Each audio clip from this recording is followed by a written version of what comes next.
Drugs পিস্তল সহ ত্রিপুরার যুবক আটক হয় আসামের রাতাবাড়ির আনিপুরে। শ্রীভূমি জেলা সদর পুলিশ ও রাতাবাড়ি থানার যৌথ অভিযানে ইয়াবা ট্যাবলেট ও আগ্নেয়াস্ত্র সহ ত্রিপুরার এক যুবককে আটক করা হয়েছে। অভিযানের নেতৃত্বে ছিলেন ডিএসপি ঋতুরাজ মজুমদার।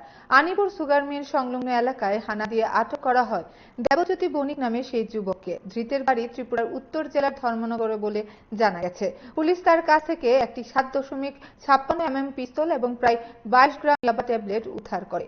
প্রাথমিক তদন্তে পুলিশের অনুমান দেবজ্যোতি বণিক অবৈধ অস্ত্র ও মাদক পাচার চক্রের সঙ্গে যুক্ত থাকতে পারে। ঘটনায় আর কেউ জড়িত আছে কিনা তা খতিয়ে দেখতে তদন্ত শুরু করেছে পুলিশ। ধৃতকে জিজ্ঞাসাবাদ করে মাদক অস্ত্র চক্রের আরো তথ্য উদ্ধারের চেষ্টা চলছে।